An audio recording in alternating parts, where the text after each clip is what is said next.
Look at your favorite character. Really look at them. Now, say goodbye. Because in the world of Gege Akutami, that character isn't a hero. They're fuel. Welcome to the end of Jujutsu Kaisen, a story where the chosen one trope was taken out back and executed. We are diving into the cruel reality of the final arc, the Shinjuku Showdown, to explain why Gege Akutami spent 271 chapters proving that no one, not even the strongest sorcerer in history, is safe from a sudden, unceremonious end.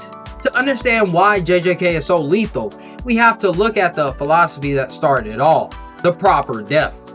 In the very first chapter, Yuji's grandpa gives him a curse disguised as advice. Die surrounded by people.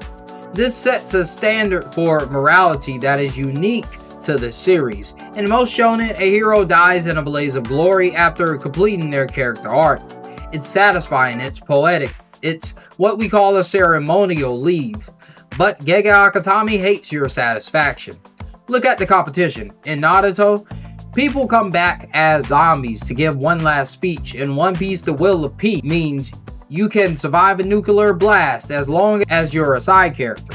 In Bleach, Byakuya survived being torn into Swiss cheese because the fans asked nicely.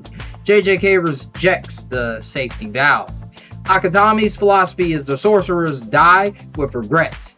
Death isn't a reward for finishing your story, it's a mechanical reality of a violent job. Nanami Kento didn't get a 5-episode tribute. He got turned into confetti while his student watched. Nobara didn't get a training arc to surpass her limits. She got removed from the narrative for 100 chapters because she was a human resource spent to break Yuji's spirit. This brings us to the ultimate realization in JJK. Your favorite character isn't safe because they are popular. They are only safe as long as they are useful to the plot. Once the utility is gone, Gege is closing the book. The true cruelty was born in Shibuya. This wasn't just an arc, it was a total war transition. Before Shibuya, we thought the main trio was untouchable. Then Mahito happened. Nanami's death was the moral anchor snapping.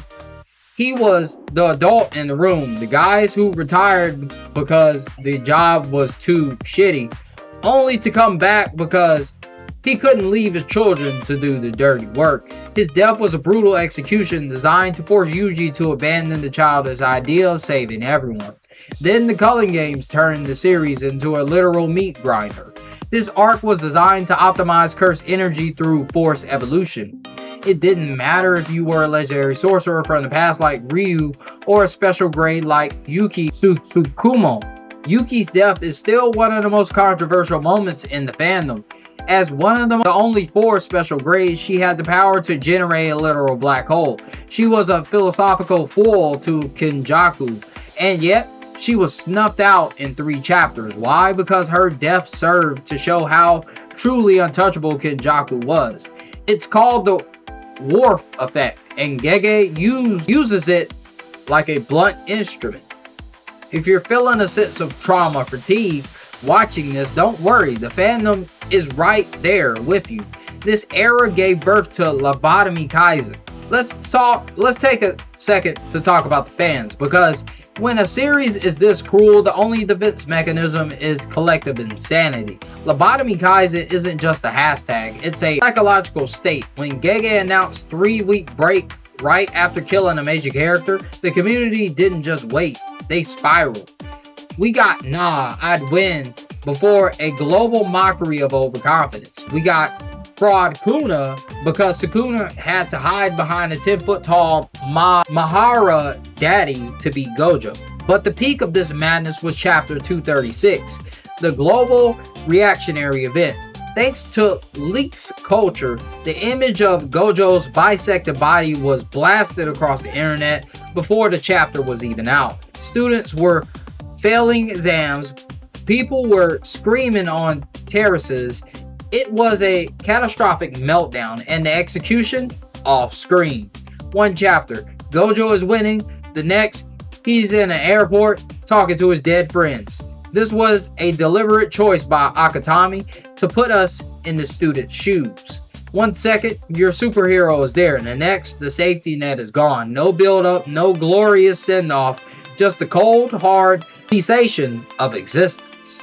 With Gojo dead, the final arc turned into a sustained raid boss encounter. This is where cruelty becomes technical. Fans called it the Sukuna cycle. One by one, sorcerers entered the field, unleashed their peak potential, and were systematically dismantled. No pun intended. Every single character was treated as a resource to be expended. Kashimo, hyped as the strongest of his era, sliced into a waffle in 2 chapters. Higuruma, a genius sorcerer of only 2 months, stabbed and dismissed. Chozo, the older brother who finally found a family, incinerated by divine flames while protecting his brother. This leads to Yuji Itadori existential descent. By the final arc, Yuji doesn't see himself as a person anymore. He is a cog. He accepted a death sentence from a magical judge without a fight because he truly believed he was responsible for Sukuna's massacres. His victory over Sukuna wasn't a power or friendship win. It was a victory of persistence and utility. Yuji became a mechanical force of nature, landing consecutive black flashes, 9 in a row. Not because he wanted to be strong, but because the raid required it. The conclusion of the Shinjuku Showdown in chapter 271 wasn't a traditional happy ending. The world is left fundamentally changed. The survivors, Yuji, Megami, and Nobara, are reunited, but they are covered in visible and invisible scars. The cruel reality is that victory was transactional. They won the battle, but they lost their innocence, their mentors, and their sense of safety.